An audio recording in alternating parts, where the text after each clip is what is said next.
Liar. Everywhere. On netrootsradio.com.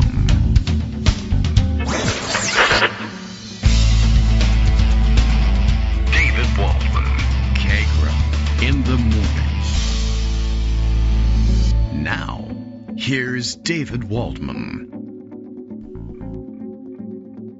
Hey, good morning, everybody. How you doing? It is Tuesday, July 16th, 2024. Time for another show. Time for another news cycle. Another news cycle has just passed in between my beginning this announcement and now. And there goes a third. I don't know. The news cycle seems to be moving at an incredible pace. As a matter of fact, that's the subject of a post recently over at Daily Kos by Kos.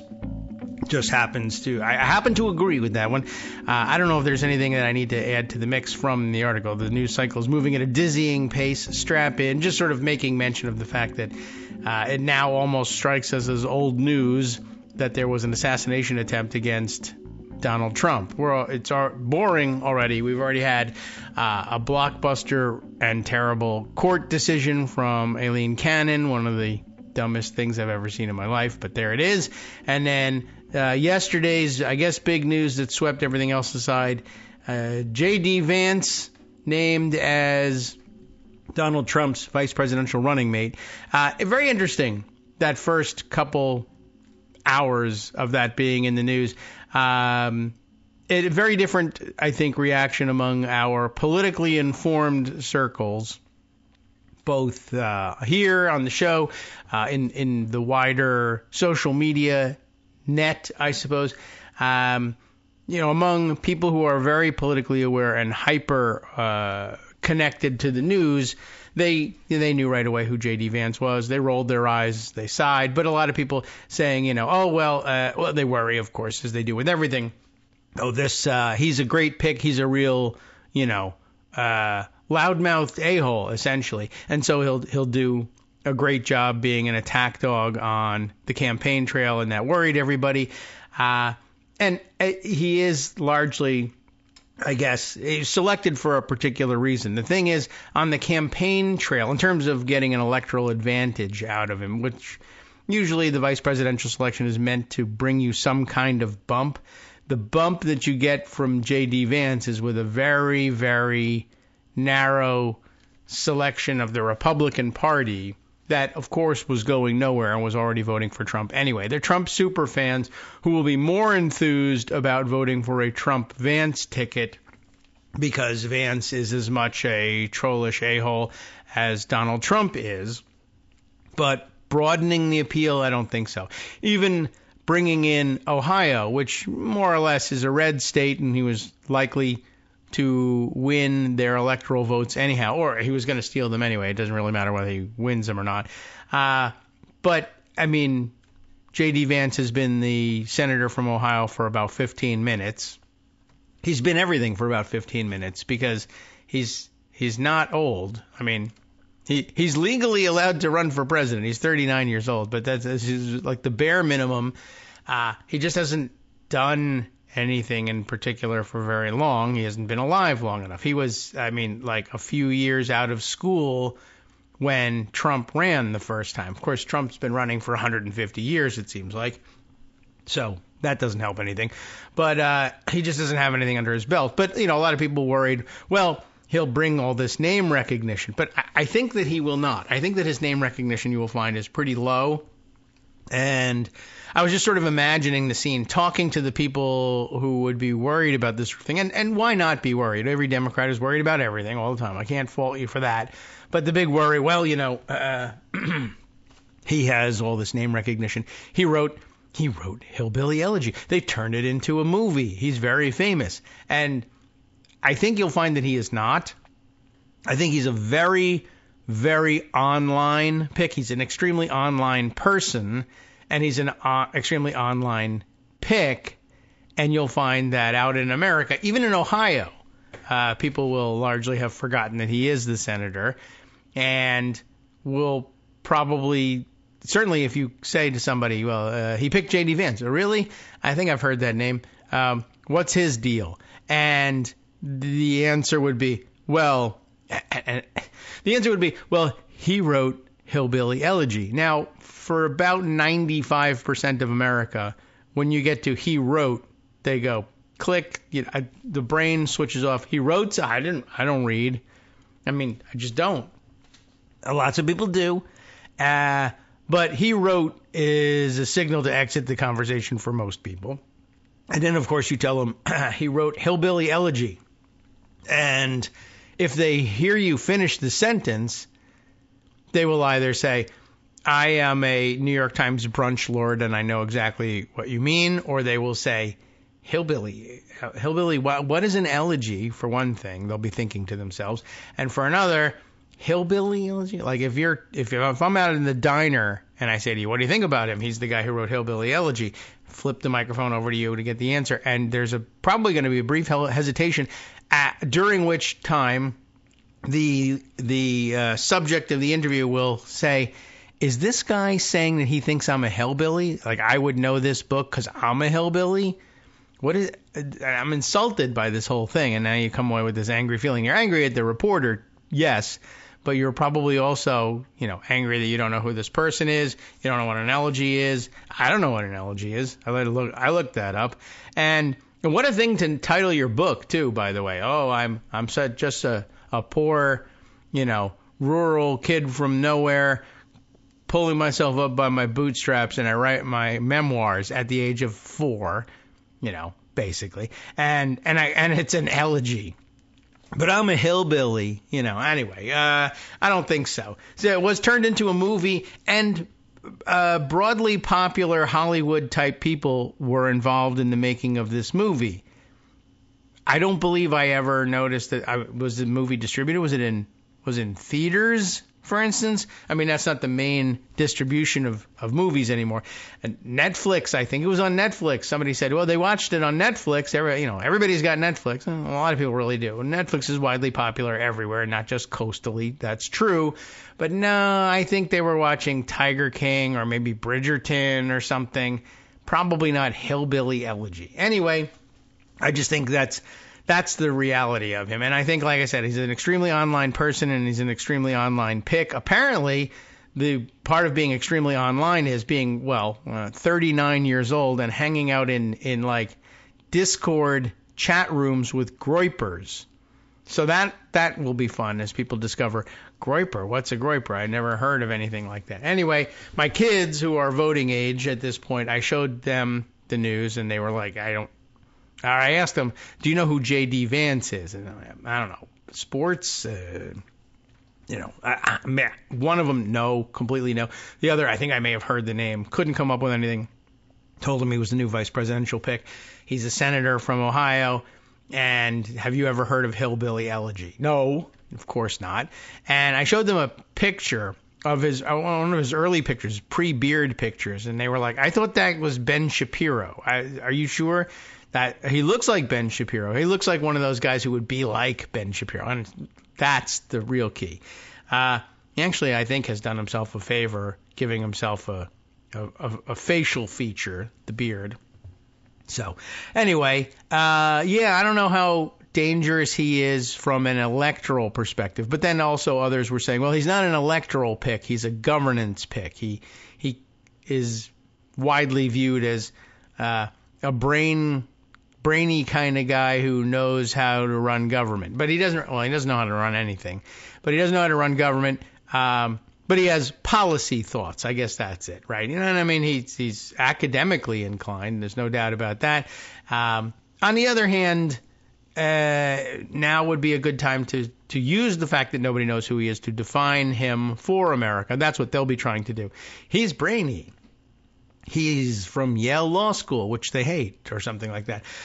Someone did point out yesterday, they're going to be campaigning, screaming about the elites. It's the only all-Ivy ticket going, of course. There's no Ivy League people on the Democratic ticket, as it turns out. But they have University of Pennsylvania and Yale running together on the anti-elite ticket. But it was worth pointing out for the academically inclined or the people who think he's a real genius. I don't know. I guess it doesn't work for Republicans dissuading him to tell him, J.D. Vance I'll use the term fell for, but he didn't. I don't think he actually believed it. He was just using it cynically. Was one of the wider distributors of the, oh my God, they're putting litter boxes in the elementary schools because kids identify as animals hoax. And he repeated that several times. And he was very public and very out front screaming about litter boxes in the elementary schools, which is, of course, not true, and really one of the dumber things anybody has ever made up in their entire life.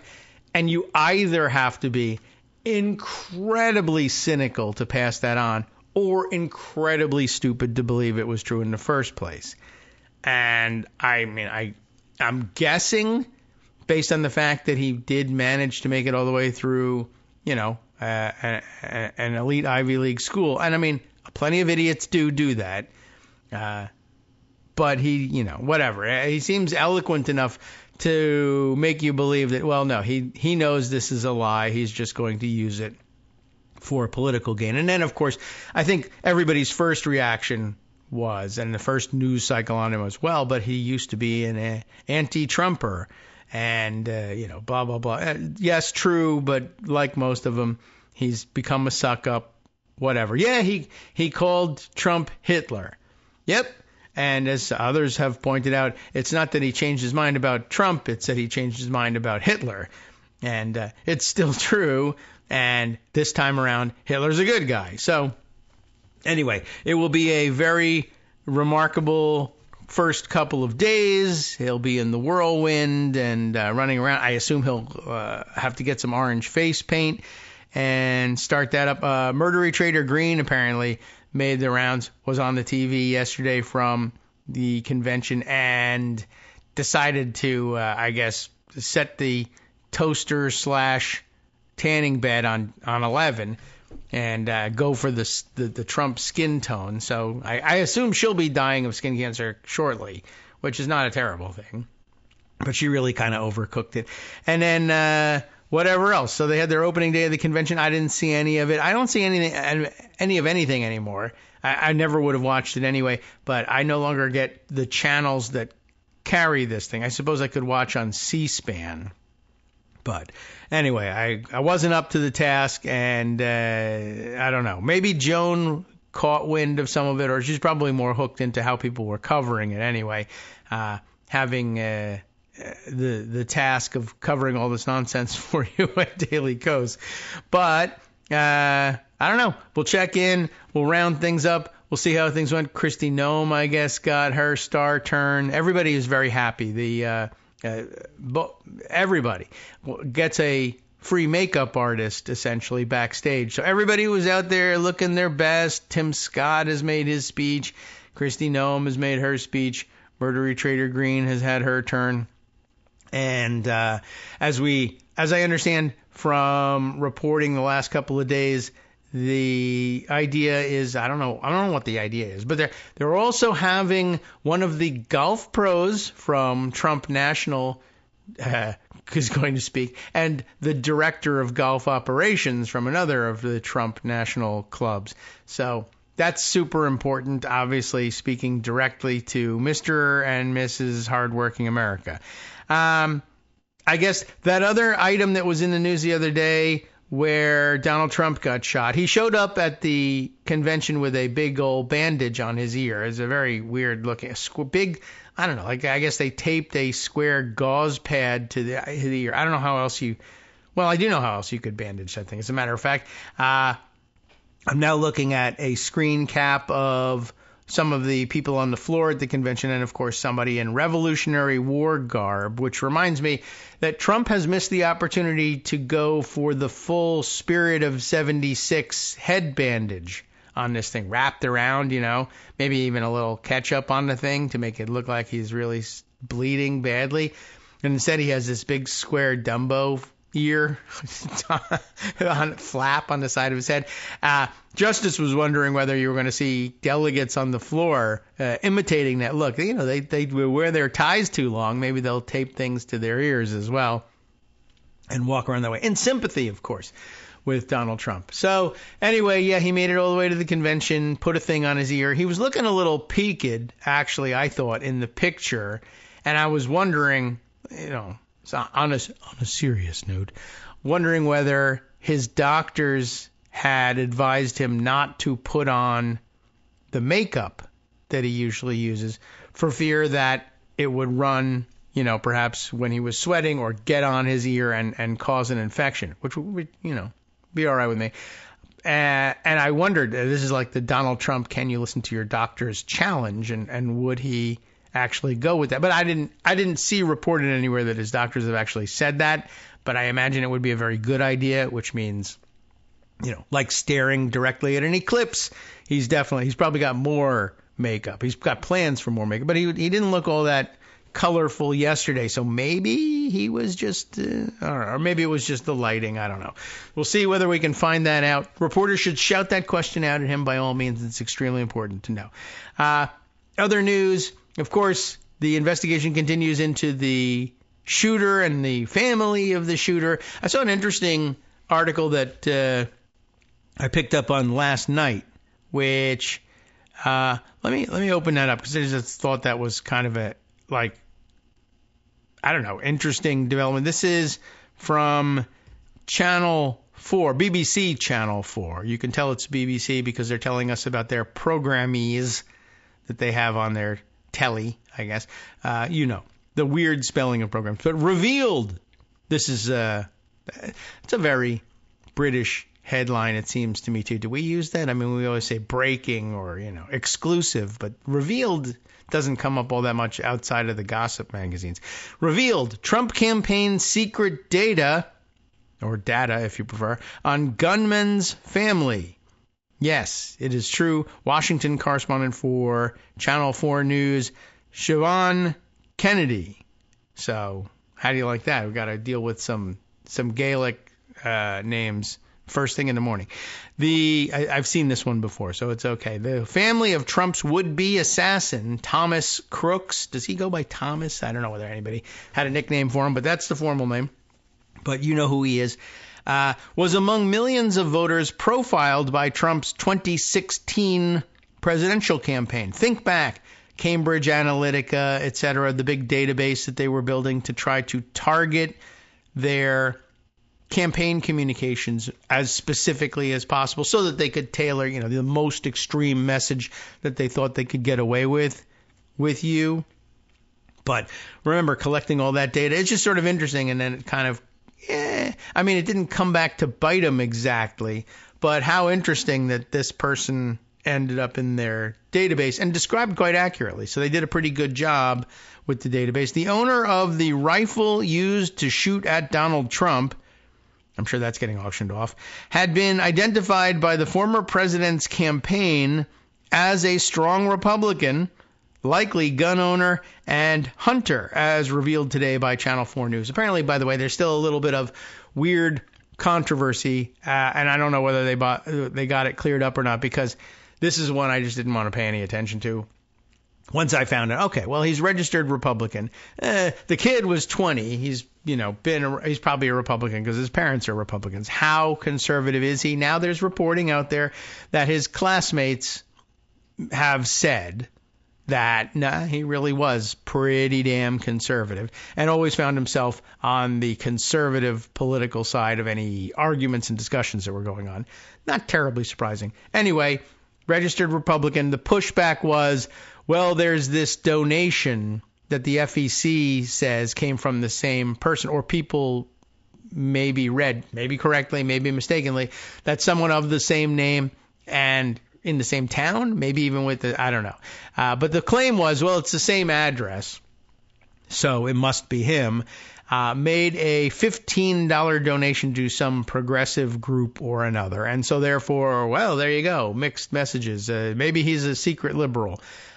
Although the shooter was 20 and the contribution was made like 3+ years ago. It was made on January 20th, 2021, the day they pointed out in the newspaper that Joe Biden was inaugurated. So as though that had motivated the contribution. And it may have.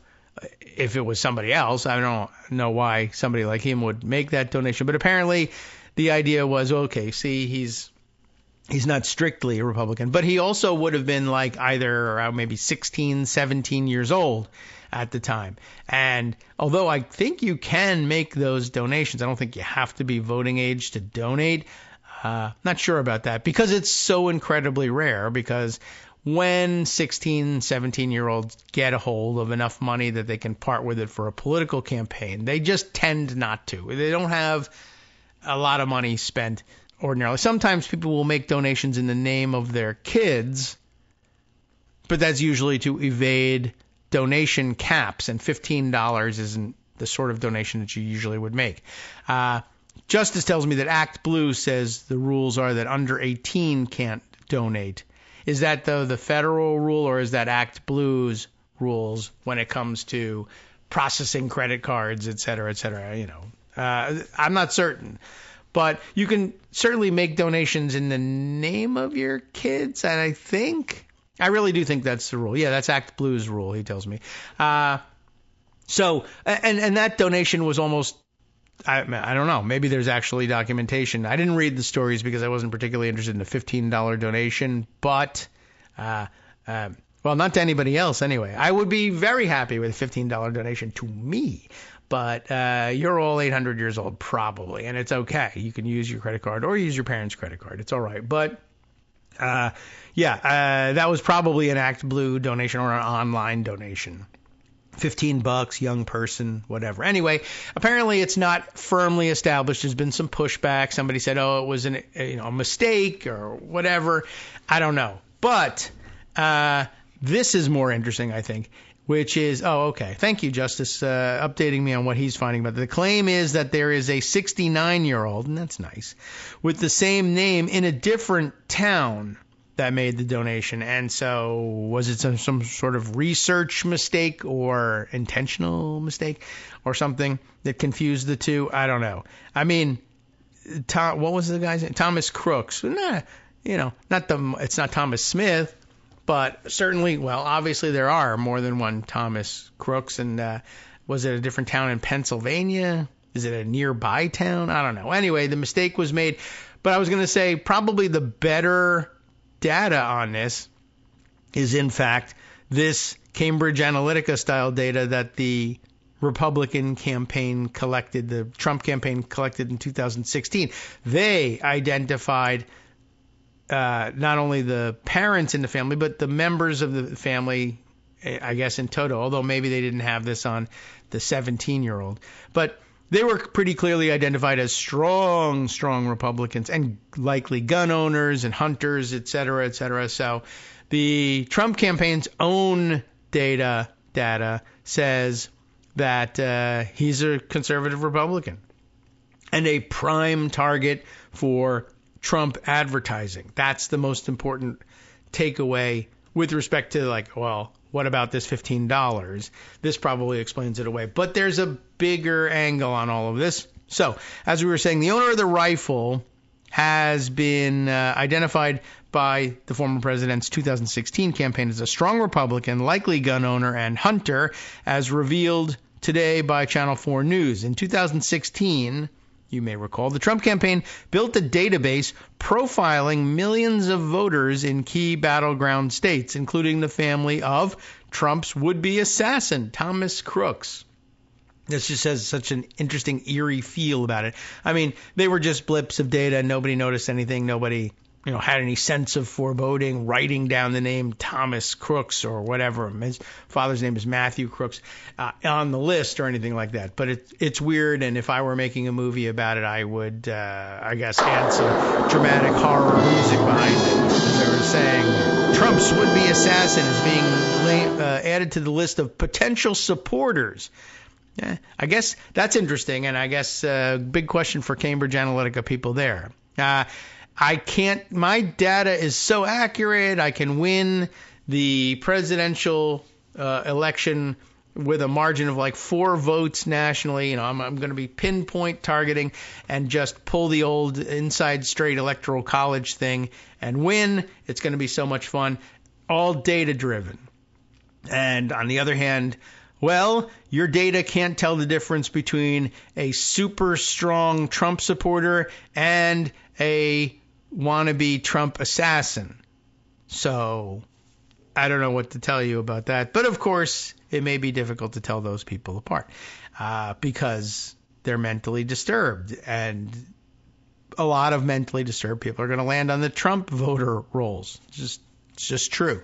Well, anyway, there you have it. But more interesting than that, it found that both the parents of Thomas Crooks were very likely to be gun owners and shared other gun-related lifestyle indicators. They went looking for this in order to find out who should we be targeting as pro-Trump, never thinking these people could also shoot Trump.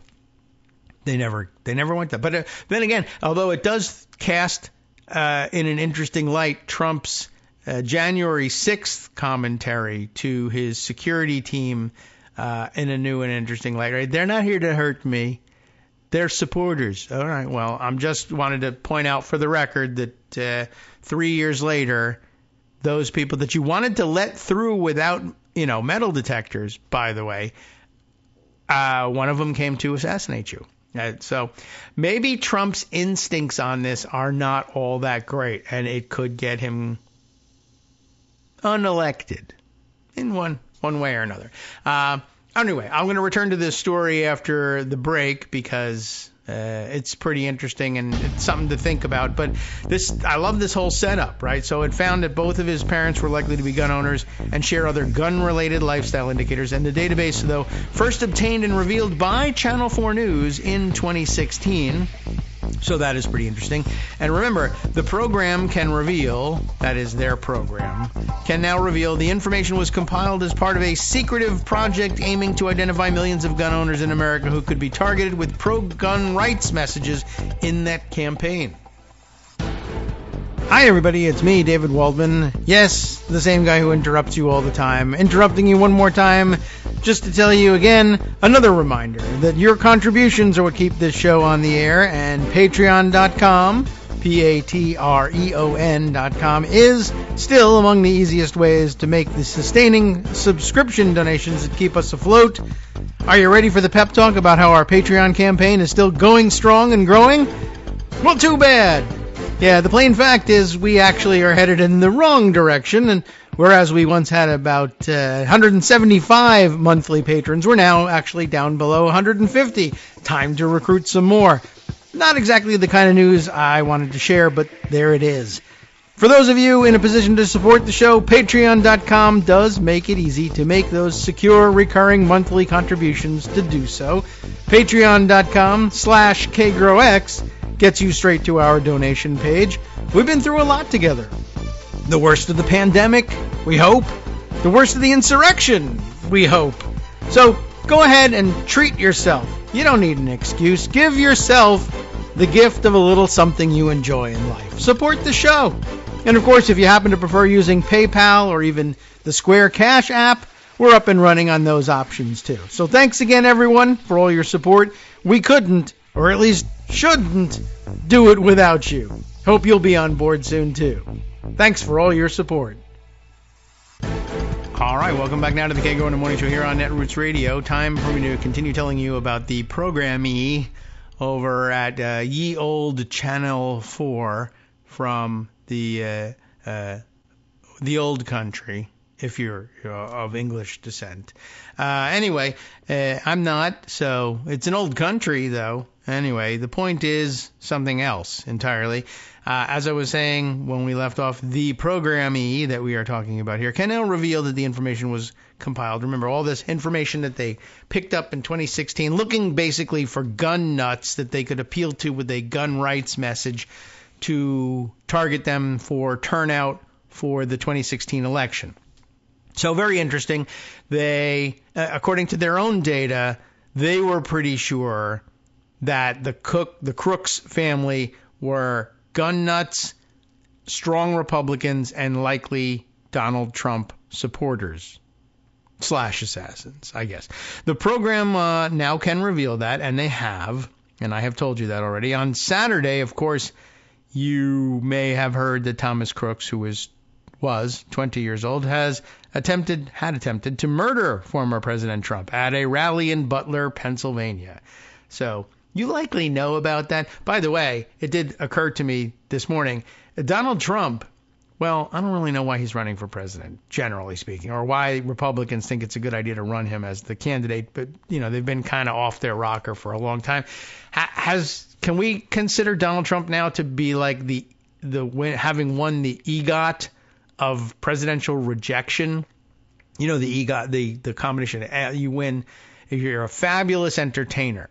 You can win the Emmy Award, the E, the Grammy Awards, the G, the Oscars, O, and the T, the Tony Awards. It was, I guess, probably the more difficult of the ones to snag, just because, I don't know, it seems like everybody spends all their time in movies. But yeah, you got to act on Broadway, win the Tony Award. So an EGOT is like a lifetime achievement thing. I mean, it's not awarded as a Lifetime Achievement Award. No. I mean, it's just one of those things like winning, the Grand Slam and one of the sporting events. Over a number of years, you have to perform at a consistently high level across, multiple platforms, let's say. So, yeah, is Trump an EGOT winner of presidential rejection? He has lost the popular vote every time, but he's lost the popular vote twice. He has lost the electoral college vote once, at least, though he tried to, say that he didn't. But he's lost the popular vote twice. He's lost the electoral college. He has been impeached twice, which is a record all by itself. He has been criminally indicted and convicted, and he's now had an assassination attempted against him. I mean, are there other ways to reject a presidential candidate that I haven't thought of that are generally viewed and generally understood to be rejections of a presidential candidate of one way or another? He's at the ballot box, in the electoral college, impeached, not removed from office. That's the one insurmountable, the Everest of this presidential rejection EGOT. But criminally indicted and convicted, that's a first. And now the assassination attempt was the sort of the one subject area he was missing. But also, by the way, he lost an insurrection, which wasn't even a category before. But now criminally indicted and convicted, no one had achieved yet. But everybody knew that could be the case, although now we found out that actually the Supreme Court says actually it was never the case. You can't criminally indict and convict a president or former president or maybe anybody who wants to become president. And Justice tells me, I remember he was nominated for the Nobel Prize but did not win in that too, by John Barron, of course. But that's not a usual presidential measure of popularity per se, although several presidents have in fact been nominated for the Nobel Prize. But it's a sort of a rare accomplishment. This would seem, you would think, to make him one of the most unpopular political figures of all time. And yet, nominated for the third time in a row by the Republican Party, said to have a finger on the pulse of the common man and woman and non-specific gender, although honestly, about 2/3 of those people don't want you putting your hands on them to take their pulse anyway. But you could ask them what their pulse rate is. But yeah, as it turns out, Republicans, for very good reason, are extraordinarily unpopular. Nationally speaking, they keep coming close to winning, but yeah, nominate this guy for the third time in a row. It seems like a very, very bad idea.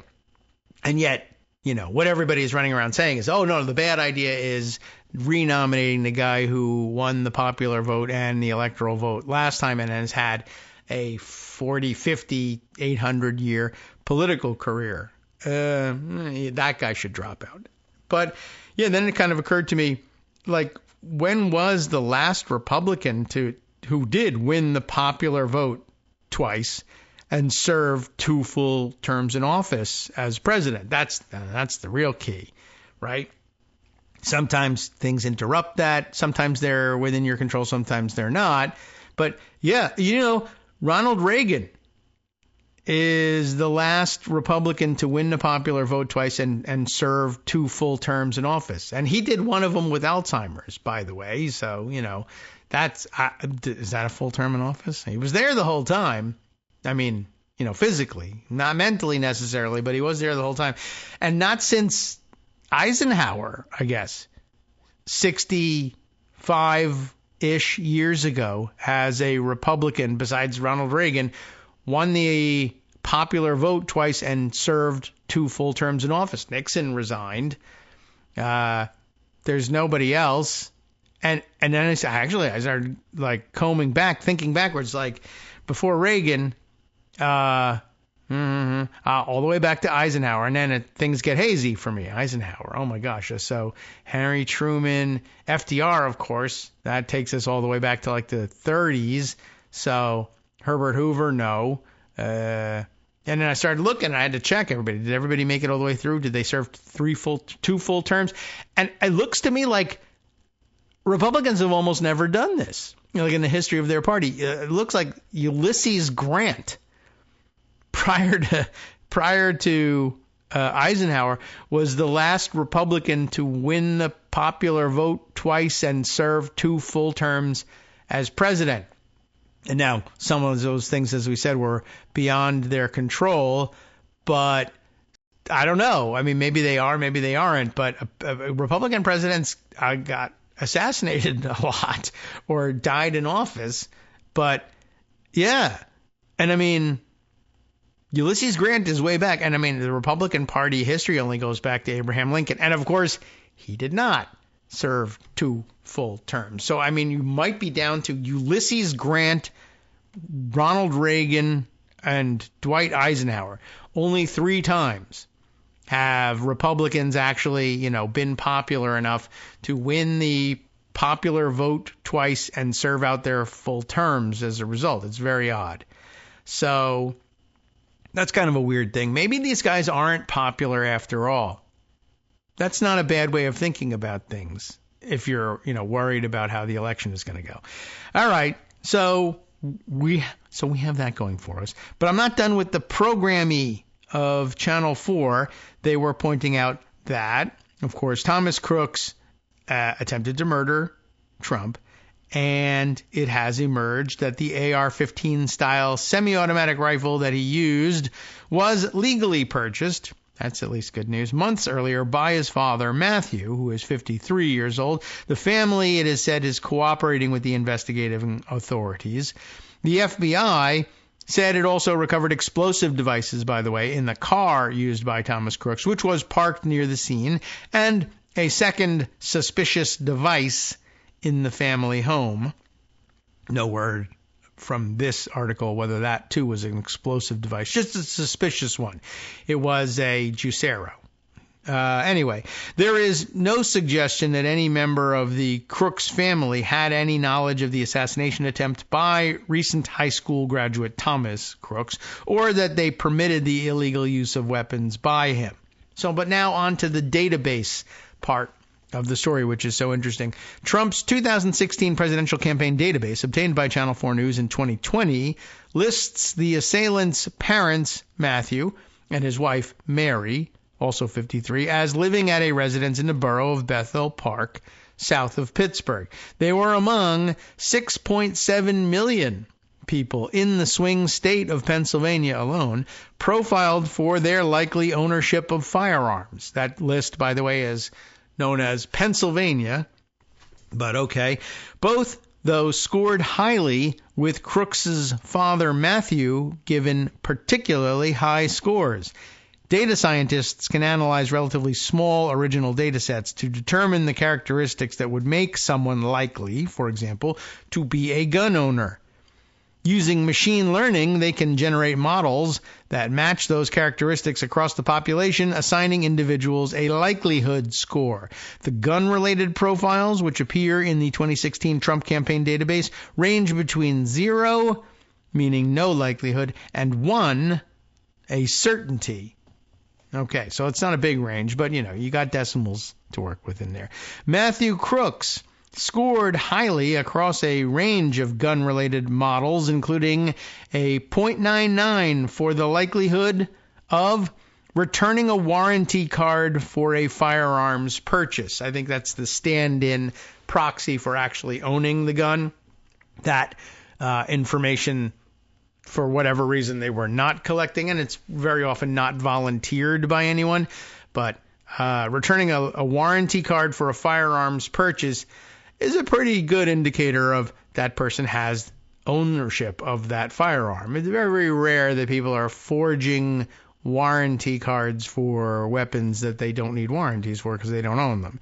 A .95 for the likelihood of pursuing hunting sports, and .94 for the likelihood of shopping at a hunting retailer. It says the hunting retailer. And I'm not certain whether they mean one in particular or that's just a Britishism. But anyway, overall, averaged across all 3 of these measures out of more than 19,000 people in Bethel Park, Matthew Crooks was among the top 20 highest scoring individuals. They were pretty sure there were guns in that household, which is okay up until now. Now it's a problem, but okay. But as you know, people are good guys with guns right up until the split second before they decide to become a bad guy or actually pull the trigger on being a bad guy with a gun. And okay, in total, the data technique was deployed in 10 swing states, scoring a total of around 50 million individuals, in case you were wondering about how many guns there are around here, to find voters who could be susceptible, interestingly enough. It's a good word choice. Well, when they're considering it in the Cambridge Analytica context, it's a good choice. To find voters who could be susceptible to political messages about gun rights, a bedrock issue in all of Donald Trump's presidential campaigns, until they shot him through the year, and now even more so, I guess. While the Crooks family were assigned scores derived from models, such models are not necessarily accurate and may not reflect the Crooks family's actual views or gun ownership at the time. So there you go. Channel 4, by the way, has approached the Trump campaign for comment, but no word on their getting any such comment. But maybe Stephen Chung will have something to say to them in the near future. But what was interesting, of course, was, well, the whole thing was kind of interesting, but it did strike me last night that collecting all this information as a way of trying to compile a database of people who own guns in this country for the purpose of appealing to them about preserving their rights to own those guns. Sure, but I just wanted to point out that what we are in fact looking at here, now that we know so much about Donald Trump and his authoritarianism and his desire to be a dictator and a fascist dictator at that, I just want to point out that the actual reality of what we're looking at right here is that an authoritarian would-be dictator is compiling a database of gun owners and gun-owning families in this country for his own nefarious purposes. And, oh my God, shouldn't someone alert the NRA? Because isn't this what they scream about all the time? There can't be gun registration. They can't be allowed to make lists of people who own guns because that's exactly what the authoritarian dictators would do. And they'll come and they'll grab your guns and take them away. By the way, I am voting for this authoritarian dictator. So it's okay. Anyway, I just thought that was interesting. There is one would-be dictator compiling lists of Americans who own weapons and what kind and how many and where they live and what their addresses are and how they can contact them through social media, and it's not the Biden administration. But, of course, the whole campaign will be about how the Biden administration is coming for your guns. Okay. I mean, I guess that's as contradictory and stupid as everything, including, of course, the idea that the Trump-Vance ticket is the ticket of economic populism. And we are reminded by many people, including Sarah Posner, who reminds us this morning, commenting on Larry Glickman's comment. Larry Glickman, what's he commenting on? Oh, the morning papers covering J.D. Vance and doing the whole thing. And the claim that Trump, he says, ushered in economic populism and downgraded the importance of country club Republicans while prioritizing blue-collar workers not only reads like an RNC press release, though it appears, of course, in the New York Times coverage instead, but it is belied by Trump's record, which is one of course, tax cuts for the rich and anti-labor NLRB, support for wage theft, et cetera, and as Sarah points out, the man literally owns and lives at a country club. It doesn't get much more ridiculous than that. Plus, we hate Ivy League elites, though we are Ivy League elites. I don't know. This is well known to you. This is known. Okay. Well, anyway, I just thought that was of some importance, and people should know about, oh my God, my freedoms and whatnot, now that they're compiling this list of guns that they can grab up. And you should be aware. Okay, let's see. Other stories that I have collected for your edification. Uh-oh, here we go. Got to jump back to my place in Pocket. All right, that will save. Let's go back to this. Why do I have this one? A live update from CBS News. Trump says, we stand united after the assassination attempt. FBI identified subject. I feel like, did this have something in this particular report? Or unfortunately, this might be one of those updated news or constantly updating news sections that I don't know whether it's the original story that I wanted or not, or maybe there was there's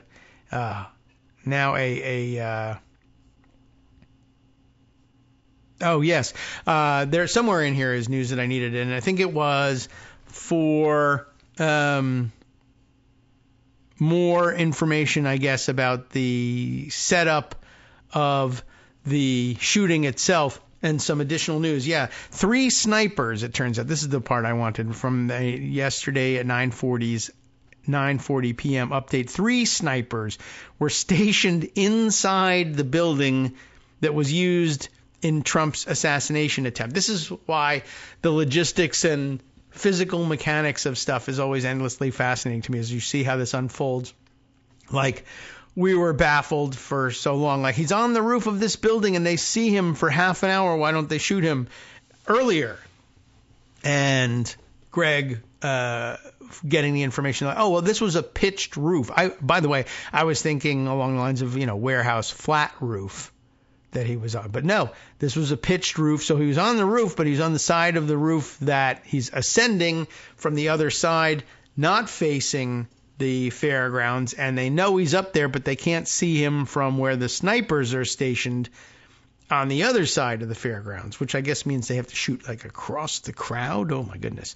And over at this other building. But okay, so he's on the other side of a pitched roof. All right, well, that makes some sense. I now understand how that could be. But then also you find out, the 3D layout of the situation. So there's 3 snipers.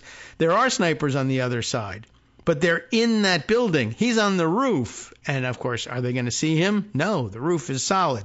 Even if they know he's up there, are they going to just start shooting through the roof? That's probably not likely either. But with the irony, the counter snipers are inside the same building and still incapable of seeing the guy.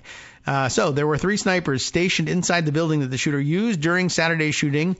A local law enforcement officer with direct knowledge of the incident told CBS News. That's what I'm reading here. The operations plan had them stationed inside the building looking out windows toward the Trump rally. The information about the 3 snipers being inside the building was first reported by BeaverCountian.com.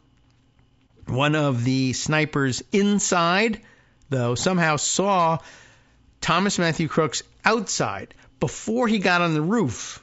And, before he gets on the roof, he's just a weirdo wandering around at a Trump rally. And, I mean, that's normal. So one of the snipers inside sees Crooks outside and looking up at the roof, observing the building and disappearing, a local law enforcement officer tells CBS News, which is something that you would likely note. But what are you going to do? It's a guy looking at a building. Doesn't mean anything. Now, Crooks comes back, then sits down and looks at his phone. Again, nothing wrong with it, and it's amazing that they have notes on it because that means they were doing a good job observing. At that point, one of the snipers took a picture of him. So they're actually on the ball here. Like, I don't even know that I would get to, take a picture of that guy. But I guess that's sort of standard operating procedure. This is a little bit reassuring. Crooks, then, this is the problematic part. Crooks takes out a rangefinder. Now, wait a minute. He takes out a picnic lunch, a thermos, a water bottle, a corncob pipe, anything. All right, he took out a trident. Well, maybe he's Aquaman. It could be a reason for anything. Now, a rangefinder. That I don't know about. Oh, he's thinking of he's going to he's a landscape architect. He's a golf course architect. He's scoping out a hole here. No, that's a problem. So at that point, again, they do the right thing. They call the command post. They radio the command post and say, there's a guy out here with a rangefinder. Now, Crooks disappears again, and they can't follow him. They're counter snipers. They got to stay there. And then he comes back a third time with a backpack, which, again, probably not unusual if he comes first with the backpack. But now that he's done the rangefinder, they're concerned. The snipers called in with that information, that he had a backpack and that he was walking towards the back of the building. Now, by the way, I guess at this point also you might say, well, now he's on the roof of the building. What are we going to do? Well, shoot him. You got counter snipers. Shoot him. Well, he's on the wrong side of the roof. They can't see him. Well, once he comes over the top of the roof, shoot him there. And you do want to say, we have 3 of our own guys in that building. But on the other hand, you're a sniper. So if you're going to hit somebody, you're going to hit the guy you're shooting at and probably not the people 1 story down. So you're probably okay. Crooks comes back with the backpack, goes up. They say officers believe that Crooks might have used an air conditioning unit to get on top of the roof. So by way of climbing up. By the time other officers came for backup, and so it's the lone officers that showed up, I guess, are the backup. He had climbed on top of the building and was positioned above and behind the snipers in the building, the officer said.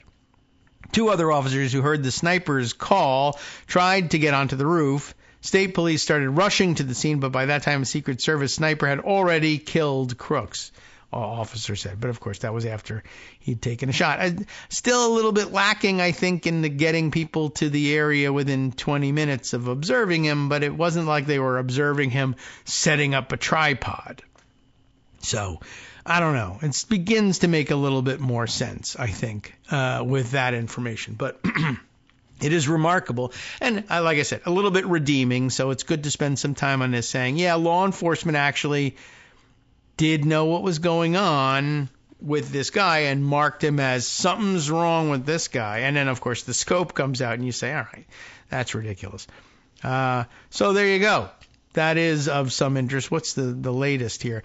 Trump rally shooters' motive still unclear as Biden urges calm.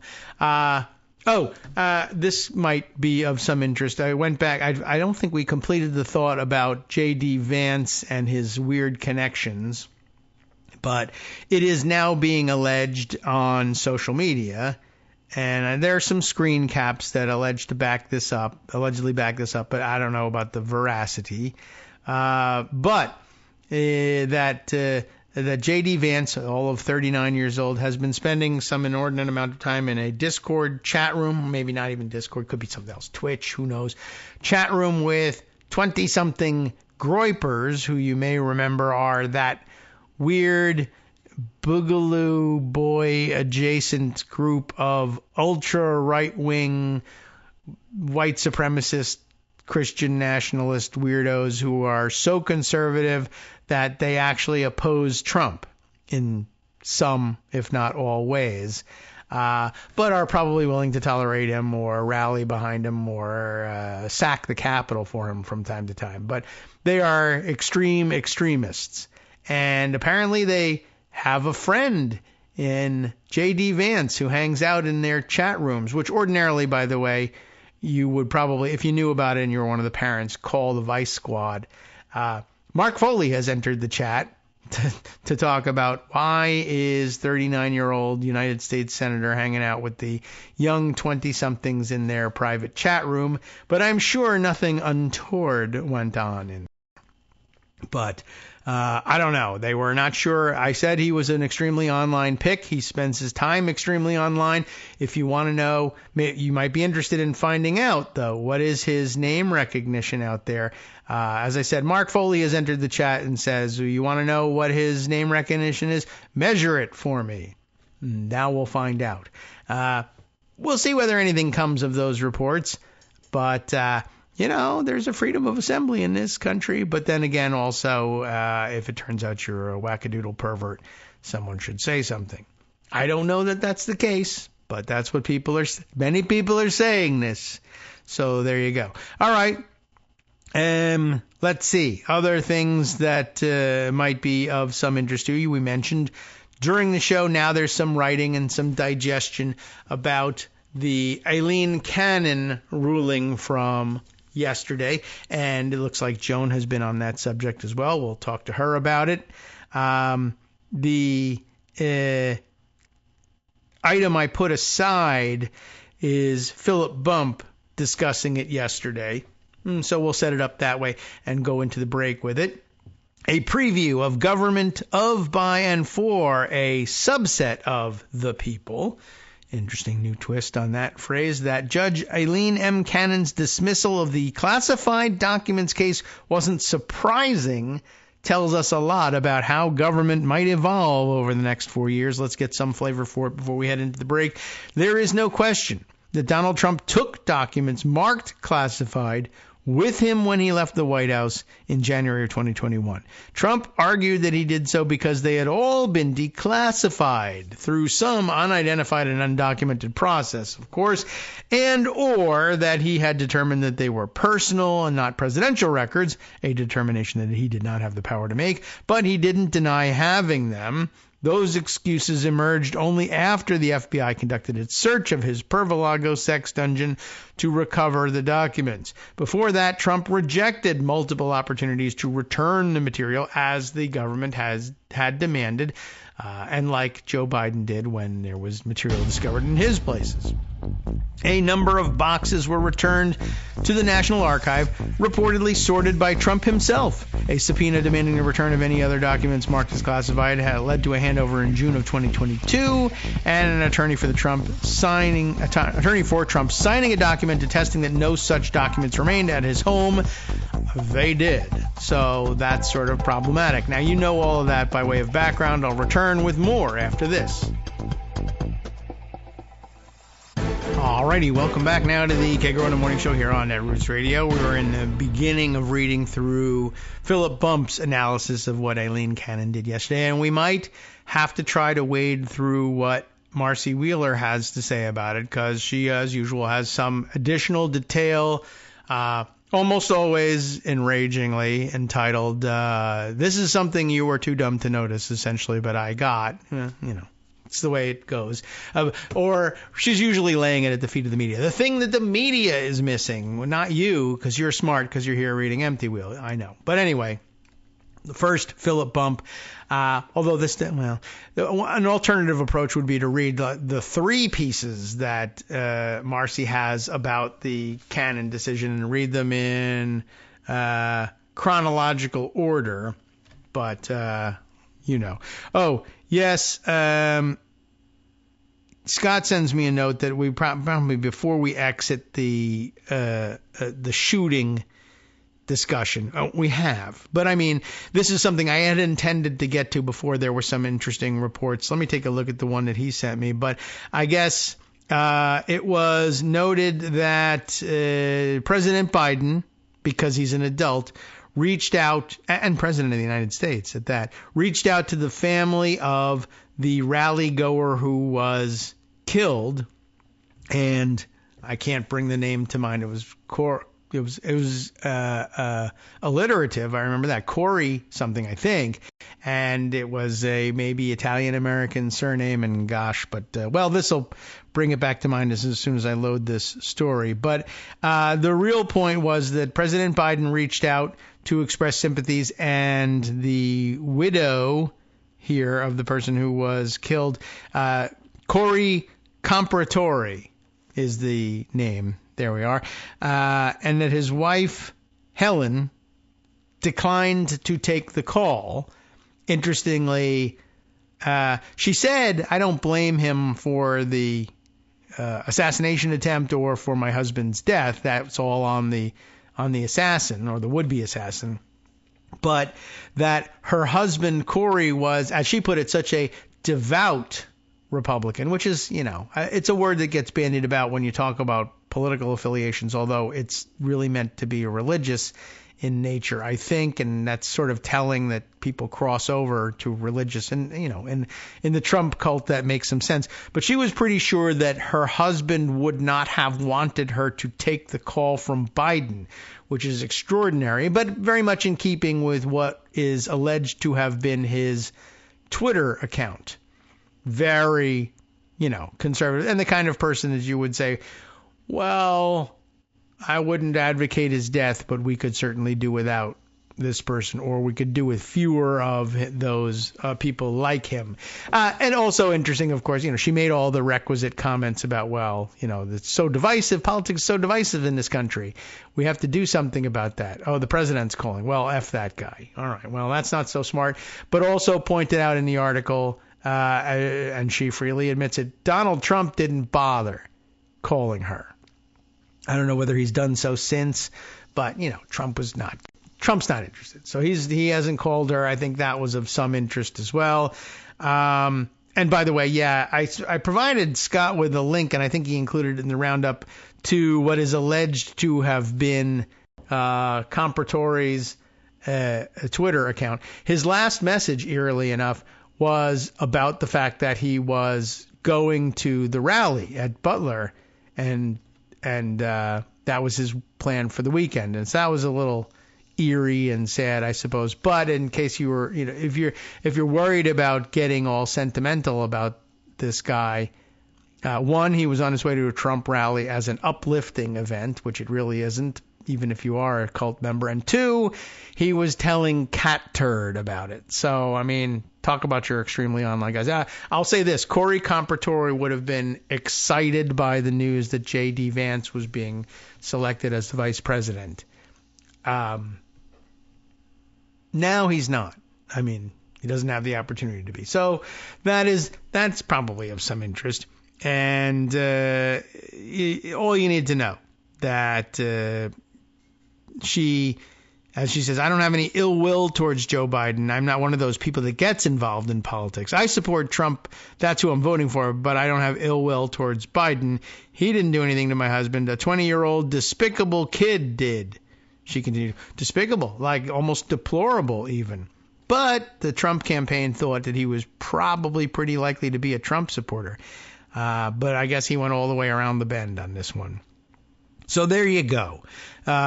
That is of some importance, too. Let me add that to our pocket collection so that we can share it with you. Now back to Eileen Cannon, who's supposed to be a respectable figure in our government as opposed to wackadoodle would-be assassins who don't have their act together. Now we have to talk about a federal judge who also is wackadoodle in her own way. Whether or not there are databases entries that identify her as a gun owner, hunter, and possible would-be assassin, I do not know. But we know this about Murdery Trader Green. Anyway, Eileen Cannon, Philip Bump was telling us about her, setting the whole thing up basically by saying, look, Trump did everything he could to obstruct the search for these documents in the effort to get them back.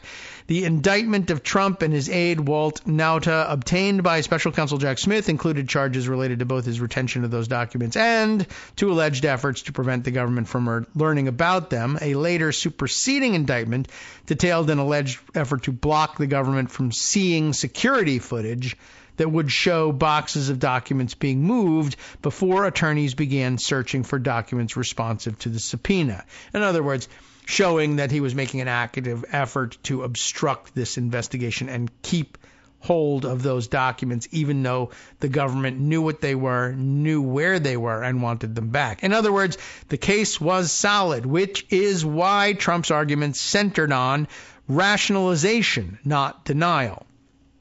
Of the various charges Trump faced, this one was often identified as the most dangerous for the former president. And then it somehow magically got assigned to Judge Eileen Cannon. And remember that Armando has had questions about how could that possibly be, and why in the world why wasn't it put into rotation, and why was it assigned to the West Palm or the Fort Pierce division at all, or it should have been just a general draw from the district, the West Palm Beach district, not, and I don't know what it is, something district of Florida.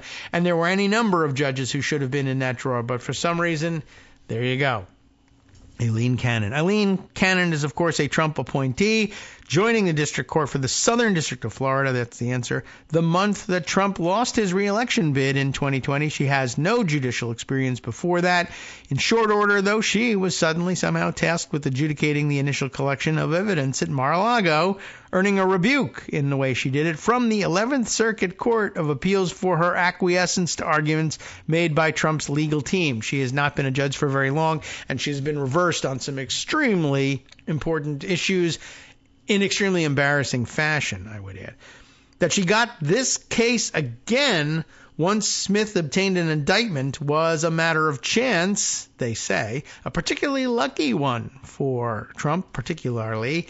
From the outset, Cannon has slow-walked the process, repeatedly granting Trump's legal team an unusual benefit of the doubt and ensuring that the case wouldn't go to trial before the November election. Should Trump win, it is almost certain his appointed attorney general would end the prosecution. And by the way, I will put this call out. Listener Paul W. has asked, please have Armando on about Cannon. And Paul says, my gut wants to tell me it's a good thing that she acted so impulsively so that we can remove her from the case. But I got the impression from Armando that it's harder to remove her from the case than first would appear. And Armando, that invitation is open to you. Remember, though, we're not on the air on Friday, but we can do any number of things. If you happen to be listening, and I'll reach out to Armando, because chances are he's busy with something else. But maybe we can make something happen, or even pre-record something for next week. As a reminder, I am out and away, and so ordinarily I would put out the call, stop all the news, but if anybody else wants to do anything detrimental with Trump, by all means, ding him all you want. We'll make more shows after that. Okay, so where were we with this? Oh, yes, Philip Bump's thing, talking about Eileen Cannon. So on Monday, Cannon got ahead of that possibility, dismissing the case entirely. Her reason for doing so was rooted in an argument that has been popular within Trump's orbit for some time. The appointment of special counsel Jack Smith was illegitimate from the outset.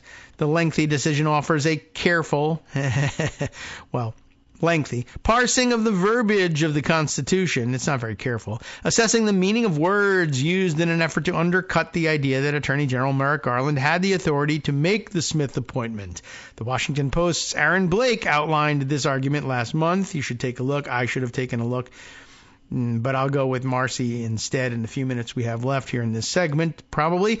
The more influential articulation of it, though, came from Supreme Court Justice and target of impeachment, Clarence Thomas. Thomas, joining the majority in granting American presidents sweeping immunity from prosecution for their official acts, wrote in a concurring opinion, something nobody else agreed with, though, in which he explicitly argued that Smith's appointment was illegitimate.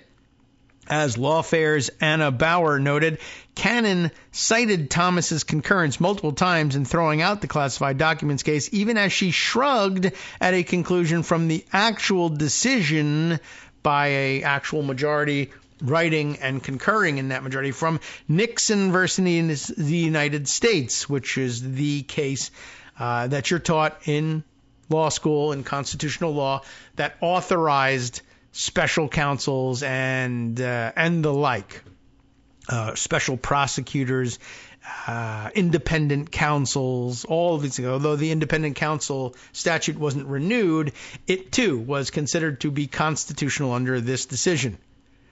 By repeatedly pointing at Thomas, Cannon made obvious that her decision carries on the ideology demonstrated in the most recent Supreme Court session. The immunity decision most clearly articulated the court's willingness to empower Trump, with Chief Justice John Roberts, who wrote the decision, bolstering the right's argument that the novelty in the moment was Trump's being charged, not his doing things that warranted indictment. In his concurrence, Thomas took the same tack, writing that if this unprecedented prosecution is to proceed, it must be conducted by someone duly authorized to do so by the American people. But that decision also followed the court's curtailing the deference that government officials had long been granted in implementing the letter of the law.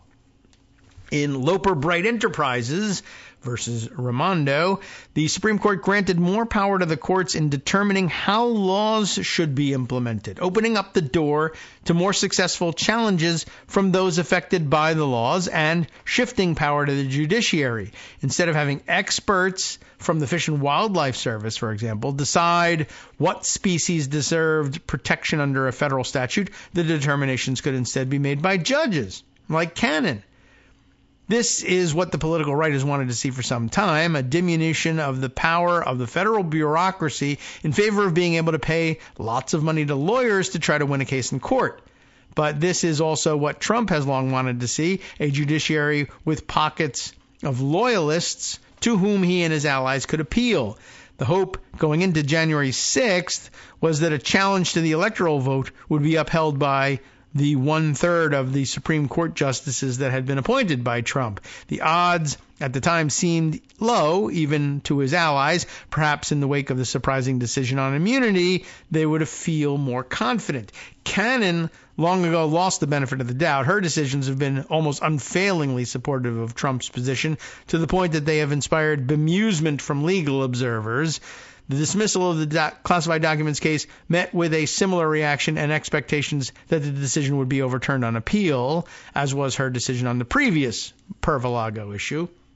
What's most revealing about the Cannon decision, though, is not that Trump will not face trial before the election. She's already seen to that. What it reinforces instead is the way that the system of accountability that the judiciary is supposed to represent can instead serve as insulation. It was made possible by Trump's first term in office, the Supreme Court majority, Cannon's initial appointment, all of that, and is a preview of what another 4 years would look like. Imagine a judiciary more fully stocked with people loyal to Trump's politics, working alongside a government bureaucracy rebuilt by Schedule F and Project 2025 to accommodate more political functionaries. Imagine more people in more places of power who see their jobs as protecting one political party or one political leader, or at least who are willing to help figure out loopholes through which their ideological allies can wriggle. At some point, such porousness becomes unfixable. A good point. Marcy has taken this up, of course, and has 3 different pieces, so far as I can see, on Aileen Cannon. The first, the initial reaction. Do we want to start with that and then get to the specific points that she makes? We'll see. We'll see how long it takes to get through all these. The scroll bar looks like we could be in for a long one on. Aileen Cannon dismisses stolen documents case based on special counsel appointment. She links directly to the 93-page opinion, which she was at that point still reading. Procedurally, this may actually not help Trump in the way he'd like, she initially thought, because DOJ has the option of appealing it or having a U.S. attorney charge Trump. There is that option. But there's more later on. You'll find out. It is also hilarious, since Aileen Cannon has been treating herself like an appellate judge that she hasn't been confirmed to be, which is also weird. Good point. One update. One thing Cannon appears upset about is Merrick Garland's invocation of Section 533, which appoints FBI-like figures. And here she quotes from the decision. Special Counsel Smith argues that Section 1533 or 533 subsection 1, confers on the Attorney General the authority to appoint special counsels. It does. Specifically, constitutional officers wielding the full power and independent authority of any United States attorney. After careful review, the court is convinced that it does not. Oh, well, you're wrong. Congress does not hide elephants in mouse holes, she says, quoting Whitman versus American Trucking Association, a 2001 Supreme Court case. Special counsel Smith's interpretation would shoehorn appointment authority for the United States attorney equivalents into a statute that permits the hiring of FBI law enforcement personnel. Such a reading is unsupported by Section 533's plain language and statutory context, inconsistent with Congress's usual legislative practice, and threatens to undermine the basic separation of powers principles that give life and content to the Appointments Clause. Well, let's see. That is her only mention of Robert Hur, by the way, whose appointment would be unconstitutional under her theory as well. I'm still trying to figure out whether Cannon will help Hunter Biden go free, too. On an update. Okay, I've read the thing. It's hilarious. It's hilarious because it doesn't create any delay that Cannon was not pursuing anyway. Indeed, Jack Smith could immediately appeal this and try to get her tossed, so it may hasten things. Unless Trump wins, of course, or seizes power anyway. It's hilarious because it's unbelievably hubristic. The only credible future for Judge Cannon now is as Trump's first SCOTUS appointment in his second term. It's hilarious because of the way she did it. If it were upheld, which is not an impossibility given how nutty SCOTUS has gotten, it would be even more useful for Hunter Biden than Donald Trump, especially if Trump didn't win re-election, because the statutes of limitations on Hunter's alleged crimes have started to expire. Another update, Jack Smith has announced that he will appeal. Okay, so what's really taking up the length on the screen here is the comments. So good news, we're through that one, and a good initial or a favorable sounding initial reaction given that there's been a dismissal. Of course, it could be more favorable to Hunter Biden if we are, of course, protected equally under the law these days, which we are not. Now, a more important point made in her second piece, Aileen Cannon unwound the stolen documents prosecution back to November of 2022. What does she mean?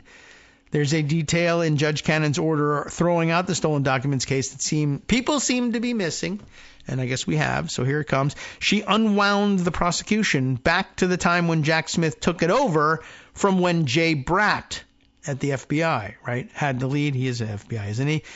I'm not certain of that. Well, double check me on it. But anyway, here's from the order. Here, as in Lucia, the case, the appropriate remedy is invalidation of the officer's ultra vires acts, that is to say, beyond their authority, acting outside of official authority, ultra vires. Since November 2022, Special Counsel Smith has been exercising power that he did not lawfully possess, leaning here on the Collins case. All actions that flowed from his defective appointment, including his seeking of the superseding indictment on which this proceeding currently hinges, were unlawful exercises of executive power.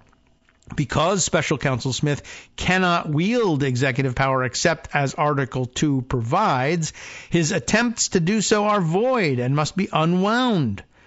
That leaning again on previously cited, Collins case? All right. At any rate, defendants advance this very argument that any actions taken by Smith are ultra vires and the superseding indictment must be dismissed. And she has now gone ahead and done that. And the court sees no alternative course to cure the unconstitutional problem. There are a lot of people saying, Marcy says, that DOJ can just charge the 18 U.S. Code Section 793 charges that were in the indictment in the Southern District of Florida with a U.S. attorney, or charge obstruction in either D.C. or Florida, but they can only do so relying on evidence obtained prior to Smith's appointment, or at least they can only do so and still be in compliance with Cannon's order. But maybe we don't care about Cannon's order. Some key things that they got after that are listed here, by the way. But do you understand what she's saying? She's saying Smith's appointment was illegal and therefore any evidence produced by his investigation is fruit of the poison tree, inadmissible as evidence, illegally seized. You have to go out and reproduce that evidence with the U.S. attorney doing the investigating, is her claim. So what would we be missing out on? What are some of the key things that they got after Smith was appointed? Well, Evan Corcoran's testimony, Yuscil Taveras' cooperation, doesn't ring the bell for me, but if you're closely following the case, it would for you. Some, but not all, of that surveillance footage, the pictures, the videos of Trump's staffers moving boxes around so that the lawyers can't find them. And testimony from Mark Meadows' ghostwriters reflecting Trump's knowledge that he had not declassified the Iran document that he was flashing around. Remember, this is classified. I shouldn't be showing you this. Remember that whole thing? That's out, according to her order, if she's a real judge. I haven't seen her appointment to the bench. I don't know if they did the paperwork correctly. Just saying. Someone should look. Probably a simple obstruction charge limited to Trump's refusal to respond to the subpoena might survive, though such a case would be stronger with Corcoran's testimony. But there is no way that they could charge the stolen documents case without recreating some of this investigation. And Jack Smith, of course, will appeal, but yeah, they may have some work ahead of them. But, you know, the whole aim was to delay the trial until after the election anyway. That was largely accomplished. But this would just add additional trouble and delay unless she's immediately reversed, which could happen. And then one more entry from Marcy before we exit for our break and talk to Joan. Eileen Cannon makes Clarence Thomas's Calvin Ball newly significant. Eileen Cannon's order throwing out the stolen documents prosecution may make some Calvin Ball Justice Thomas engaged in more important in the days ahead. Cannon actually didn't give Trump his preferred outcome, a ruling that Jack Smith would have had to be Senate confirmed, and also that he was funded improperly. Aside from the timing, neither is this outcome one that I would imagine that Trump would prefer over a referral of Jack Smith for investigation or a dismissal on selective prosecution or spoliation or some other claims that would allow Trump to claim he was victimized. Rather, she adopted a second part of Trump's argument that Merrick Garland didn't have the legal authority to appoint a special counsel of any sort, whether someone from outside the department or someone like David Weiss, who was already a part of it. She punted on most of the question on whether a special counsel is a superior officer requiring Senate confirmation or an inferior one not requiring it. Cannon's argument lifts directly from Clarence Thomas's concurrence, which she cites 3 times, though that is, in my opinion, by no means her most interesting citation. Thomas argues that the 4 statutes that Garland cited in his appointment of Jack Smith are insufficient to authorize the appointment of a special counsel. No deference somehow all of a sudden for the Office of Legal Counsel or the Attorney General himself. She says, in her opinion, we cannot ignore the importance that the Constitution places on who creates a federal office to guard against tyranny, which she's not doing. The founders required that a federal office be, quote, established by law. As James Madison cautioned, if there is any point in which the separation of the legislative and executive powers ought to be maintained with greater caution, it is that which relates to offices and officers, or officers and offices. If Congress has not reached a consensus that a particular office should exist, the executive lacks the power to create and fill an office of his own accord. It is difficult to see how the special counsel has an office established by law as required by the Constitution. When the Attorney General appointed the special counsel, he did not identify any statute that clearly creates such an office. Nor did he rely on a statute granting him the authority to appoint officers as he deems fit, as the heads of some other agencies have. Instead, the Attorney General relied upon several statutes of a general nature. None of the statutes cited by the Attorney General appears to create an office for the special counsel, and especially not with the clarity typical of past statutes used for that purpose. For instance, that the president is further authorized and directed to appoint special counsel who shall have the charge and control of the prosecution of such litigation. Or Section 509 and Section 510, they are instead generic provisions concerning the functions of the Attorney General and his ability to delegate authority to any other officer, employee, or agency. Section 515, also cited by the AG, I guess, contemplates an attorney specially appointed by the Attorney General under law, thereby suggesting that such an attorney's office must already have been created by some other law. As for Section 533, it provides that the Attorney General may appoint officials to detect and prosecute crimes against the United States, et cetera, et cetera. More Eileen Cannon insisting that the authority is not properly there. Cannon takes Thomas's treatment of Nixon as a passing reference, as an invitation to make a truly audacious analysis of it as dicta. She dismisses the holding in Nixon as dicta. How do you like that? And then goes on to review the cited statutes one by one, deeming them all insufficient to authorize a special counsel, with special focus on Section 515 because Garland cited it first at the time. More excerpts from this, but you get the upshot of it. Not much respect for her decision from Marcy. Hi, everybody. It's me, David. Let's change things up from the old fundraising pitch for just a minute and talk instead about how you can be a part of our show. If you've got a smartphone or any other electronic recording device, why not sit down and record a segment for us? Read us an important article and give us your take. Read one of your own original essays, or even just give us your commentary on something you'd like to share that's important to you. Then send the file to me at kagrox@gmail.com, and I'll try and work it into the show. Short segments, a few minutes in length, are easiest to fit in. And of course, I can't always guarantee that I'll be able to play everything, but if you've ever shouted at your radio or TV about something you wish was being covered, here's your chance to change that. Make the show your own. Send your submissions to me at kagrox@gmail.com. All right, welcome back, everybody, to the Kagro in the Morning Show here on Netroots Radio, and welcome in particular to Joan McCarter. I didn't even get a chance to say hi, Joan, yet, but hi, Joan. I popped in a little late. That's okay. Things are happening, and good morning. And so I don't know if there was any. There's probably some stuff that happened in between our last chat. I don't know. Maybe it may or may not have made the news. May or may not have wounded one of the candidates. I don't know. So lots of news. So that must have been. I imagine you had a interesting reaction when you first heard the news over the weekend. I was just curious, and I actually get to ask that question. So how did you find out, and what did you do and say, and what was it like for you to find out that news on Saturday? Do you remember? I mean, I was totally ignoring everything. Yeah.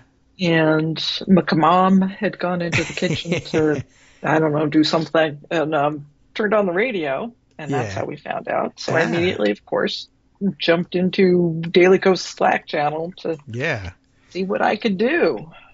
And wow. So I mean, I think I was like out at the grocery store. I finally decided, all right, time to go get some stuff at the store. You know, stop looking at social media. Nothing's happening. Go to the store, come back, sit down. Okay, relax. Just see what's going on these days. And what? Excuse me? Yeah. That was really something. And what can I tell you? All right, so that was like a whole 15, 20 minutes. We were talking about a possible presidential assassination. And then other stuff started happening. And of course, now convention time for them, which it did lead me to think, oh, my God, what if, this is a presidential candidate assassination attempt. Imagine right before the convention, like, what do you do? I mean, I guess there is some precedent for that, but it's just talk about chaos. And for a person who had made no vice presidential selection at that point, and in fact, the only vice presidential selection they'd ever made, he was now more interested in executing that person than running with them again. So that seemed like a weird situation. But now we're already into the next or the next 15 news cycles, I guess. And J.D. Vance named as vice presidential selection, maybe one of the most online selections ever. Well, now that I think about it, I guess Sarah Palin was probably. We didn't describe her as being the selection for the extremely online then, because we didn't have that terminology, although people were already extremely online. She was pretty much unknown. Yeah. I mean, this sort of has that feeling to me, except for the fact, Sarah Palin was unknown to the political class as well, which was the big surprise. I mean, she was a governor, but it doesn't get passed around the same way as senator. So like for the writing and political classes, a U.S. senator, okay, that's a reasonable thing to do. But yeah, as I was sort of musing earlier in the show, this is a person who's been a senator for 15 minutes or so. Yeah. It's not really like, when you say, well, you selected a United States senator, you're usually talking about somebody who's been in the Senate for 20 years and has connections and has passed legislation or has, I don't know, entered puberty or one of those things. Comes along eventually. I mean, he is like, 39, so barely old enough to stand for president or vice president, but 4 years. That's 10% of the guy's life. So I guess that's actually quite something, really. And he's not very famous. He's not famous for any accomplishments in the Senate, certainly. And this just seemed like, well, okay, the political class. Well, I know he's the author of Hillbilly Elegy.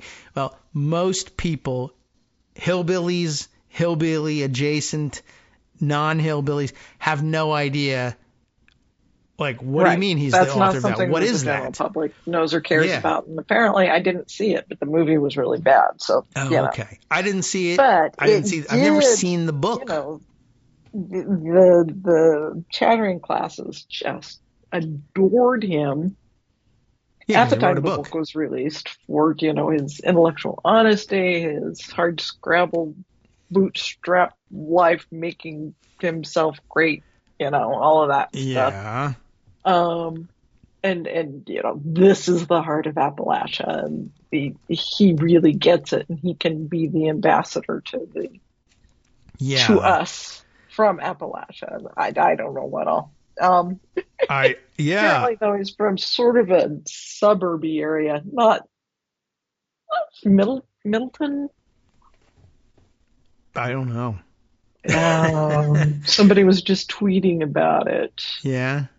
Yeah, Middleton, Ohio, where Amanda Becker, who writes for the 19th, where J.D. Vance grew up, is a 37-minute drive from the upper middle-class suburb where I grew up. Whole Foods and yoga studios and Targets and Starbucks abound. Yeah, Does it have its own less affluent vibe? Yes. It is absolutely not Appalachia. Not even close. So. No.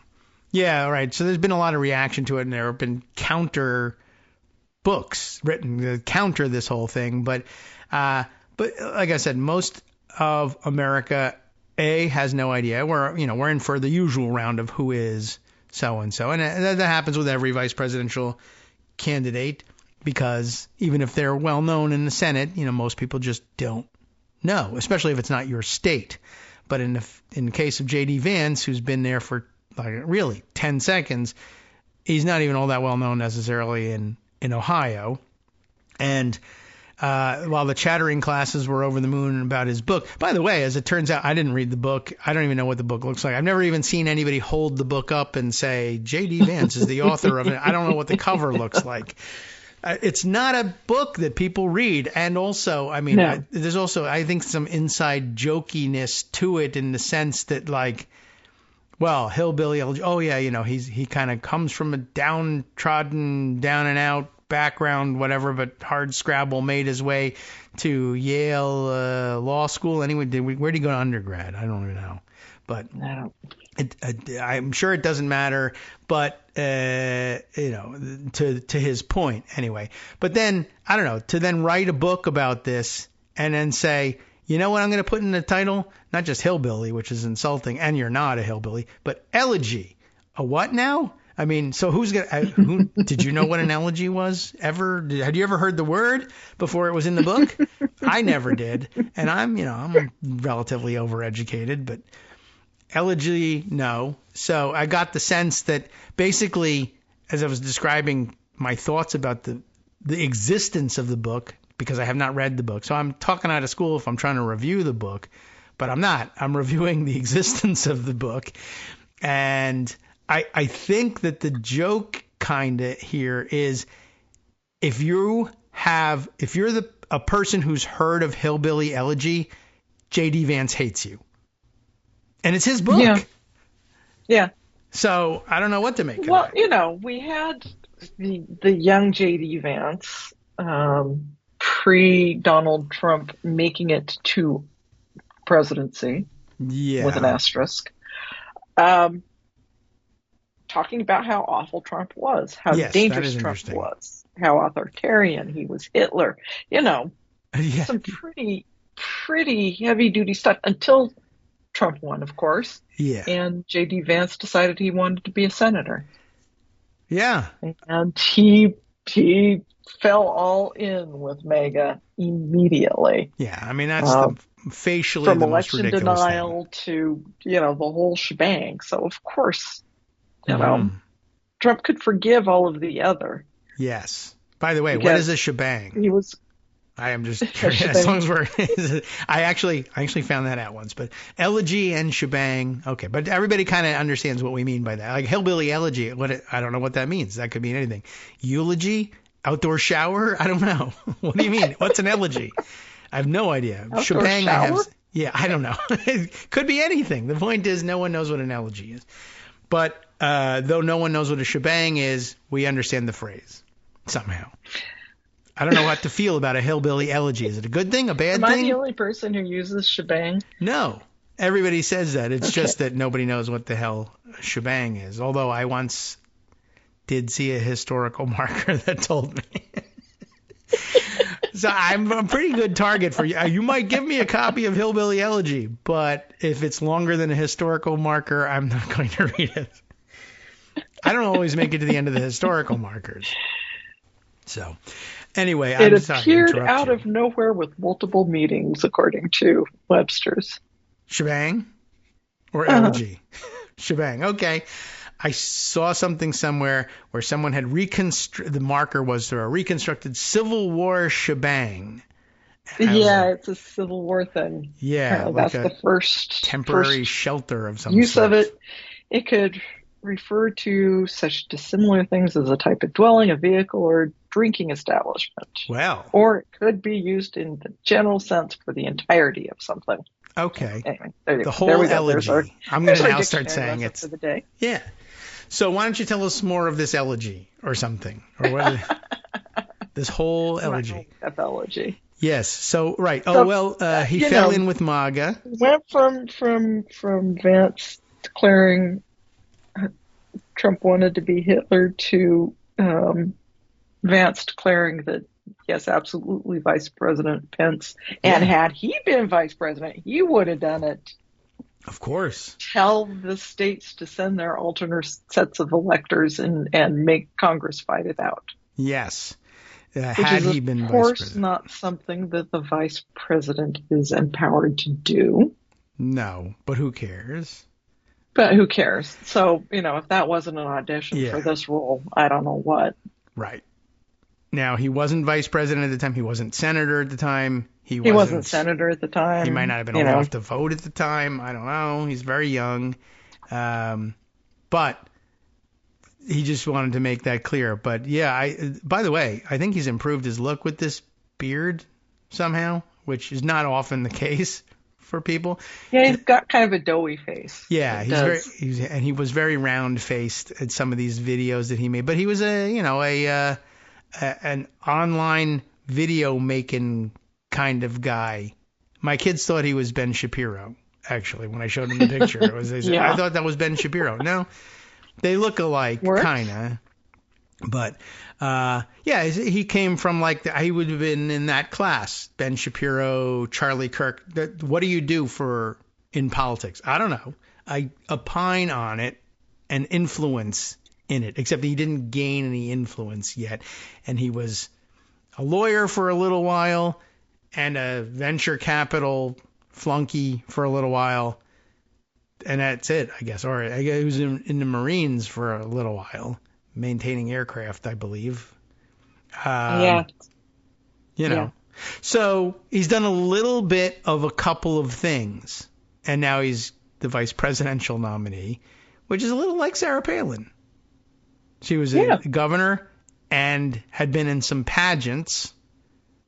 And I don't know what else. And then there was the whole story, which ended up being kind of dark and creepy, about her pregnancy. You know, here's this heroic pregnant governor flying across country for, I can't remember what the whole story was, but it ended up like, that was a really dangerous thing to do for her own and her baby's health. Yeah. Anyway.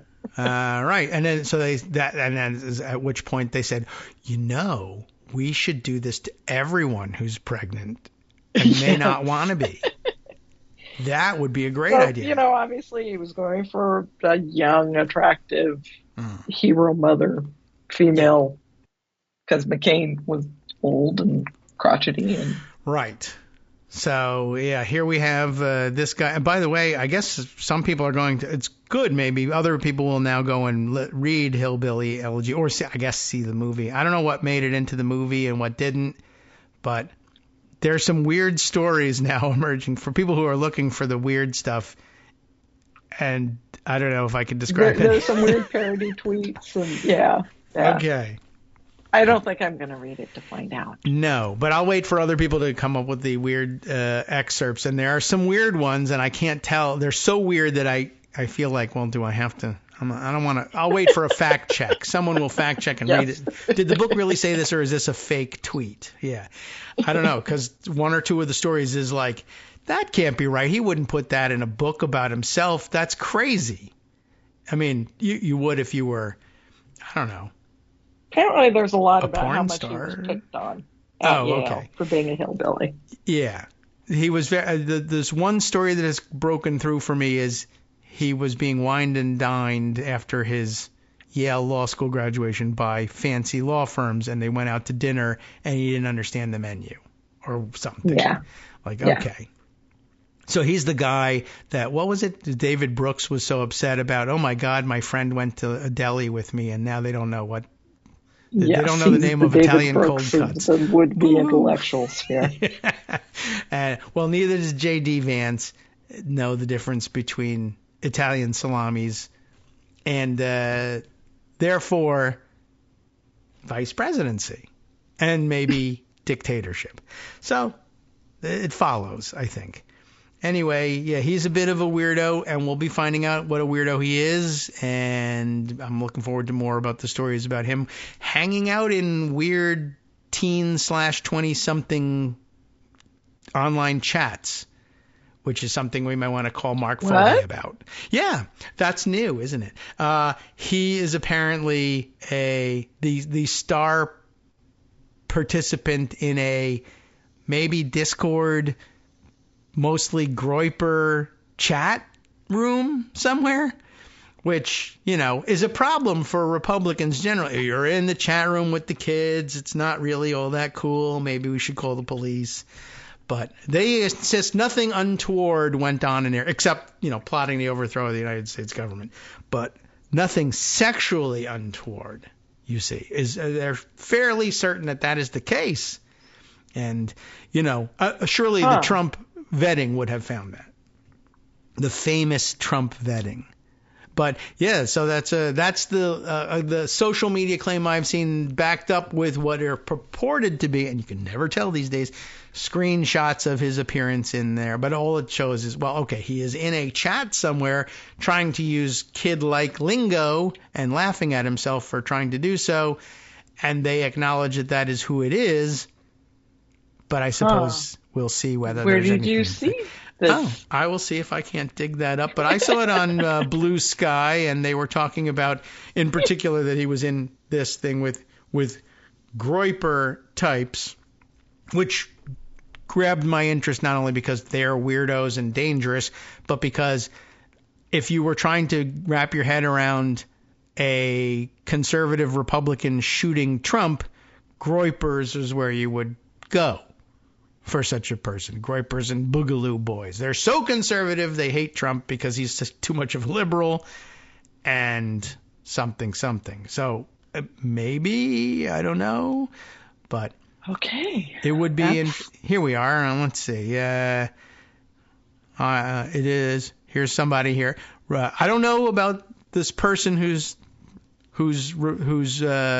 making this claim, but it is worth pointing out, they say, that Vance is in a Twitter group chat with a whole bunch of teenage groypers. Are there screenshots? Yes, there are. They go ahead and, I'll send this to you, this person's Blue Sky message, whatever we're calling them these days, so that you can follow up as a reporter type person if you're interested.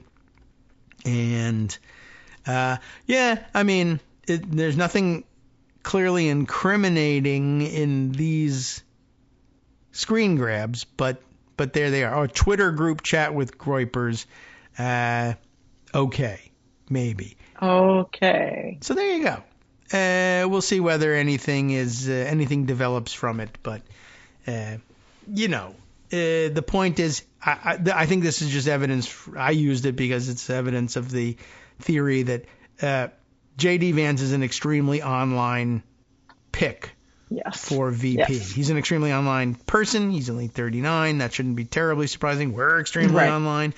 But there aren't hillbillies or any other sorts of regular Americans who are out there saying, ha, at last, we got our person. This is for weirdos and online trolls more than anything else, and vampire billionaires, I guess, as it turns out, billionaires who really want actual. Strangely enough, after all the QAnon nonsense about who's doing what, they want blood from young people for real. All right, for real. That's every accusation is a confession. Have we run our course as a species? maybe we're nearing that end. Yeah, I wasn't sure whether you meant as a country or as a species, but probably both. But yeah, we might be finished at this point. Yeah. Well, anyway, so he's a bit of a weirdo, and we'll see what the fallout is. The weirdest stuff takes a long time sometimes to come out, but this is the time when it will be done. Doesn't it? Well, I mean, he's going to certainly be under a microscope. What I think we can say is that he's dangerous. Yes. I think we can say, looking at the first day of the convention, I popped you over a Washington Post story about it. Yes, thank you. That very, very many January 6th insurgents are attending as delegates, as members of the platform, as, election denial is the umbrella theme, I think, for this convention and for the Republican parties in this race. There is no chance that if Trump doesn't win this election, they are going to let it go. Right. No chance.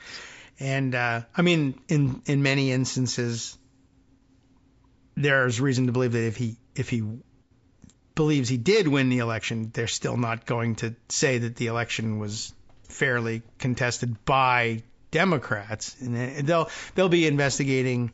I should have won unanimously, and I didn't, and there must be cheating going on. There were a couple of jurisdictions in 2020 where Trump won, but the people still, the Republican members of the election board still refused to certify the election, or where Republicans had won their primaries and other Republicans were disputing the reality there. So, yeah, we're in for some unique challenges, whether he wins or not, but it's certainly the case that he's priming everybody. Maybe we should have some insurrection again, or violence if I don't win, or if I don't win by enough. Well, we're getting plenty of threats of violence. Yes, it's already happening. Well, he got shot this weekend. I don't He know if you got know shot, that. but you know, but that's somehow something else. No one knows what to make of that. You've got heritage oversight. Did you see the war game thing from last week? War game? Nah, I don't know. The Heritage Oversight Project had a tabletop exercise for what happens in the 2024 election. And their scenarios were Barbara Streisand is kidnapped by Hamas. That's, well. Antifa takes over border detention centers. And Trump wins, but is immediately arrested by the FBI. Those were the scenarios they worked through. And in that, those are interesting. In that nobody would ever imagine such a thing. I will give them points for creativity, but take away points for mental illness. So, but yes, but what came out of it was this. That was the sideshow part of it. What the theme of the event was, coming from the executive director of Heritage's Oversight Project, Mike Howell. As things stand now, there's 0% chance of a free and fair election. Well, layer on top of that, the Heritage Foundation president saying, we're in the middle of a revolution and it'll only be bloodless if the liberals let it be. Oh, yes. That I remember. They're setting us up. Yeah, no doubt. They're setting the nation up. That seems clear. I am very interested in finding out more about the wargaming aspect of it. I mean, those are some really inventive scenarios, to say the least. And, who's to say what's out of bounds or too crazy in this atmosphere? And if you have a link to that story, the war game. Oh, okay. Excellent. Oh, that's what hopped on the bottom of my screen there. Okay. Thank you. You're welcome. The idea, of course, that, it's bloodless if you surrender is what they're basically saying. And by the way, you should not believe that either. If you surrender, they will just bleed you later in a camp, I guess, as opposed to, well, we could shoot you outside the camp or we could take you behind the walls and shoot you there and call it bloodless because no one will see your blood. Great. Not a good bargain. And, interesting to say the least. What a weird scenario. So Barbara Streisand kidnapped by Hamas. And how does that happen? Would they come here and grab her? I didn't see the details of how that happens. Do they buy tickets to a show? Because if so, that's okay, I guess. But anyway, I don't know. That's that one I heard. And also, what a weird, it's a look inside their mind. Like, I guess they think that, like, I don't know what, that American Democratic voters in particular don't know what are up in arms. Oh no, Barbara Streisand. I mean, I guess everybody likes Barbara Streisand, but I don't know. But that her name is on their minds. They had to think of a prominent Jewish person, so they went to Barbara Streisand. I guess that's it. That must just be it. I don't know. That seems super bizarre. But I guess the same kind of person that would think, what would really upset Democrats is something happens to Barbara Streisand, is also the same sort of person who says, what would really excite our base? J.D. Vance. Same thing. No, it's not a thing. It is. It brings me back to when they were like, you know what? They all follow Saul Alinsky. They do? What? I do? Who? I now know more about Saul Alinsky than J.D. Vance, but I don't know. They have very odd ideas about what happens in the mind of a normal person or a Democratic voter. They're not necessarily the same thing. But they don't care what happens in the minds of the Democratic voter. No, they just they would deride it. But it's interesting that they, if you ask them, well, mostly thinking about Barbara Streisand, I guess, as opposed to me thinking about the Roman Empire, which is normal. All right. Who did you select again? J.D. Vance, huh? Well, good luck with it. So yeah, you'll be on the beat watching that. Yeah, are you forced to watch a lot of convention? Or you want to watch? Probably. Walter drew short straw last night and covered it. Okay. And it really wasn't all that interesting. So probably chances are we're not going to be doing the nightly coverage until we get to Vance's speech and Trump's speech. Those will be the only two things we'll that's a good really focus on, because the rest of it is just nonsense. Yes. A parade of horribles. And I mean, honestly, that's what conventions are. You do a parade of people that they're getting a chance to try out the spotlight, but that's it. So, like the rapper, influencer, former model, okay?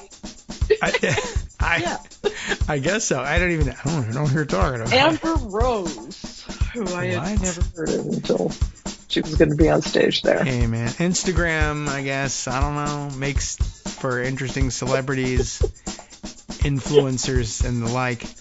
The kids will like her. Yeah, right. This has that genuine feel, right? Greetings, fellow kids. Here we are.